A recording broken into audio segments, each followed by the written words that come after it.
Salut à tous les amoureux de Première Ligue, bienvenue sur French PL. Aujourd'hui, je vous propose un petit jeu et vous pouvez tous y participer. Osimhen semble être la piste numéro 1 de Chelsea cet été. Cela a été plus ou moins confirmé par plusieurs insiders fiables. Il est fort probable que Chelsea se jette sur le joueur et Chelsea fait partie des destinations préférées du joueur qui souhaiterait marcher dans les pas de Obi Mikel et Didier Drogba. Selon Fabrizio Romano, la clause libératoire d'Osimhen s'élèverait cet été à 120-130 millions d'euros. Vous allez me dire, pour un des meilleurs numéros 9 du monde, ça le fait. Alors oui, c'est l'un des meilleurs buteurs du monde. Un buteur né qui ne cesse d'impressionner depuis cette Coupe du Monde U17, incroyable où il a mené sa nation jusqu'au bout en mettant 10 buts dans la compétition. Mais vous êtes sûr qu'il n'y a pas d'autre option un peu moins chère? Et est-ce que vous êtes sûr que c'est le profil qu'il faut en pointe à Chelsea? Un pivot qui touche 20-25 ballons par match, qui va rester en permanence près de la surface avec des qualités techniques limitées, en vrai, c'est pas le profil le plus simple à coacher. Même Tuchel n'a pas réussi à intégrer Lukaku dans un Chelsea qui tournait bien, alors Pochettino, on est en droit de s'inquiéter un peu.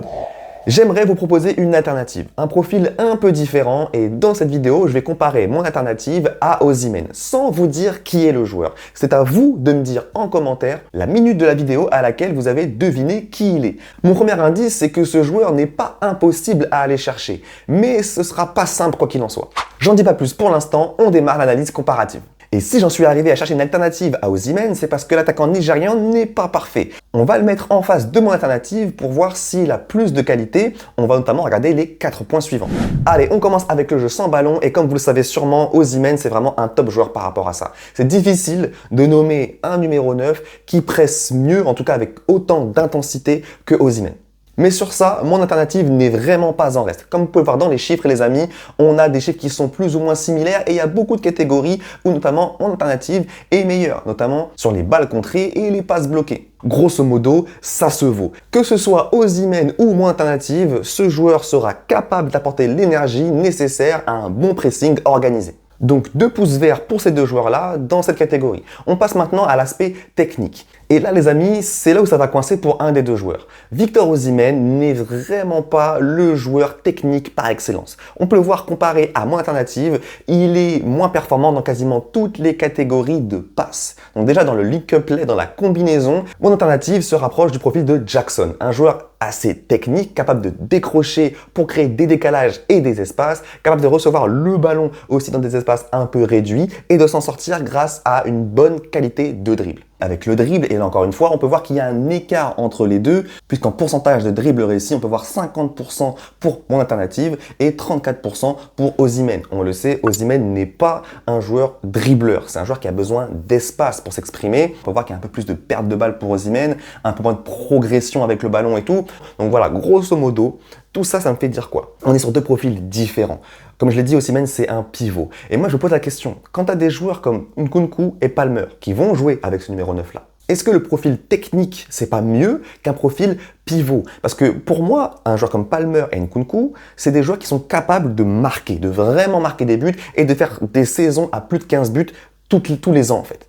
Et pour ça, je trouve que ces deux joueurs-là vont beaucoup plus bénéficier d'un numéro 9 capable de combiner avec eux, histoire de faire un trio vraiment fort, un trio, on va dire, à plus de 15 buts. C'est-à-dire que Osimhen, c'est un profil où il faut le servir. Il faut le servir, et même si Nkunku et Palmer sont bons à la passe, il n'y a pas de souci, ils pourront le servir, ça va un peu les desservir eux-mêmes dans leur faculté à marquer. Si tu formes un trio, on peut voir avec Jackson qui est capable notamment de garder le ballon, de dribbler, de faire des actions à lui tout seul pour faire bénéficier notamment un Palmer ou un Nkunku. Alors que si tu as le profil d'Osimhen, il faudra un peu plus faire le jeu, créer des décalages avec d'autres joueurs pour que la finition, pour que la fin de l'action, ce soit Osimhen.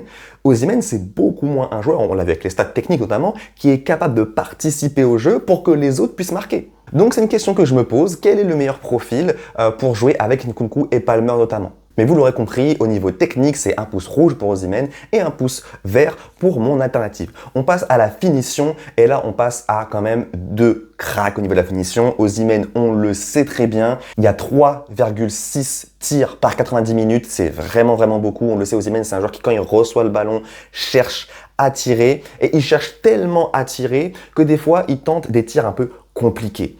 Il est capable de marquer dans des positions compliquées, il est vraiment capable, mais c'est pas la norme, c'est pas la généralité. Ce qui peut expliquer notamment que son pourcentage de tirs cadrés est moins élevé que celui de mon alternative, qui est à 48% quand même. Il tire moins par match, mais du coup, il tente sûrement des tirs moins compliqués. Cette saison en championnat, on a 11 buts pour Osimhen avec 9,78 de XG, donc il surperforme ses XG comme à son habitude. Osimhen surperforme toujours ses XG, ça c'est une base qu'il a, et on a seulement 7 grosses occasions manquées en 17 matchs, ok? Et on a 12 buts pour 10 XG pour mon alternative qui surperforme aussi ses XG.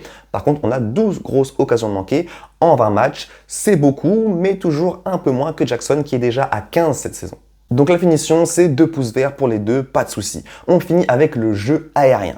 Et là, comme vous le voyez, c'est sans équivoque. On le sait, Osimhen est un des numéros 9 les plus dominants dans le jeu aérien. Et ça se confirme avec 50% de duels aériens gagnés, toutes compétitions confondues quand même. Donc c'est très très fort comparé aux 29% de mon alternative. Et ça vraiment, ça m'embête parce que le jeu aérien, c'est très important, notamment en Première Ligue, mais aussi dans l'effectif actuel de Chelsea où il manque pour moi de joueurs dominants dans le duel aérien. Donc le fait que ce joueur-là ne soit pas dominant, ça m'embête quand même. Même si vous allez voir juste après, il y a une vraie nuance à apporter par rapport à ça. Et du coup, c'est pouce rouge pour mon alternative et pouce vert pour Osimhen.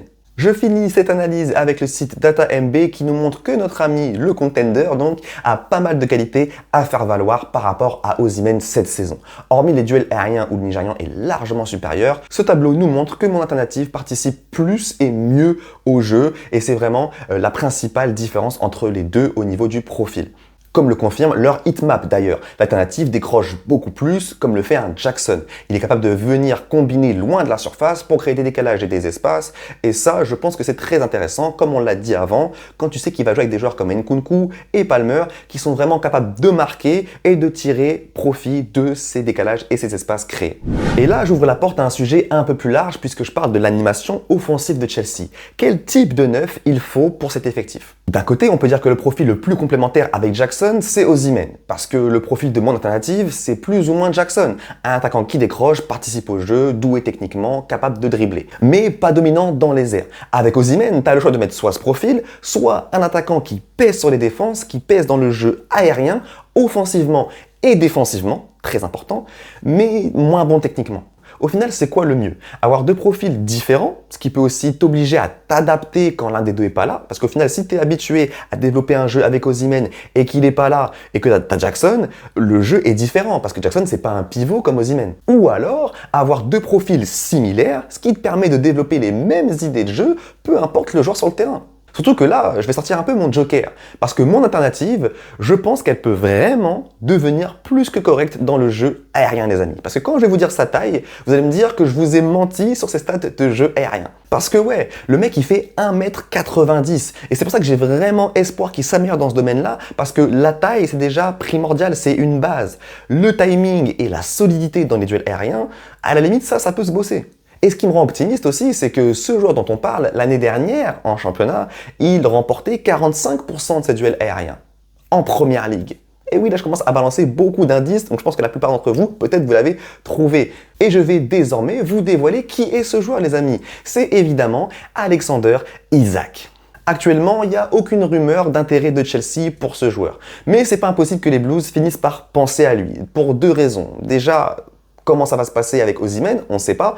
Il peut ne pas finir à Chelsea et notamment, deuxième chose aussi, le classement. C'est-à-dire que si Newcastle n'accroche pas l'Europe et que Chelsea accroche l'Europe, ce qui est possible, peut-être qu'un joueur comme Osimhen serait intéressé par un transfert du côté de Stamford Bridge. Et on sait que du coup Newcastle a aussi besoin d'argent et que c'est pas impossible aussi vu l'historique de blessure du joueur qui pourrait être intéressé par vendre ce joueur. Et là vous allez me dire toute cette vidéo pour parler d'un joueur qui au final se blesse souvent. Alors oui, mais Osimhen aussi se blesse souvent et malheureusement le marché des numéros 9 c'est un marché ultra restreint et les options sont pas ultra nombreuses. S'il peut partir autour de 80 millions d'euros, Isak c'est vraiment une option que je considérerais autant, voire plus qu'un Osimhen à 130 millions d'euros. Parce que pour 50 millions de moins, tu pourrais avoir un joueur qui est beaucoup plus complet, plus technique et qui a vraiment les capacités physiques pour moi de s'améliorer sur le gros point où il est en retard par rapport à Osimhen. Osimhen, j'ai des inquiétudes par rapport à ses qualités techniques. Il n'a pas la meilleure première touche de balle et j'ai peur que face au bloc bas agressif de Première Ligue, il perde pas mal de ballons. Et Chelsea joue quand même assez souvent face à des blocs bas. Malgré tout, c'est un buteur né, confirmé et qui a vraiment des arguments pour faire mal. Il serait un maillon fort du pressing et une grosse menace aérienne offensivement et défensivement. Il a beaucoup de qualités et moi je serais très content de l'avoir dans nos rangs à Chelsea. Mais 130 millions d'euros, ça me fait réfléchir et penser à d'autres options. À voir en tout cas ce que nous réserve le mercato les amis et n'oubliez pas de me mettre en commentaire la minute à laquelle vous avez deviné que ça y est, il parle d'Alexander Isak et vous pouvez me dire aussi en commentaire si ce choix vous plaît. Et si vous aimez ce concept, n'hésitez pas à me le dire aussi en commentaire, on le refera pour d'autres posts. Allez, ciao!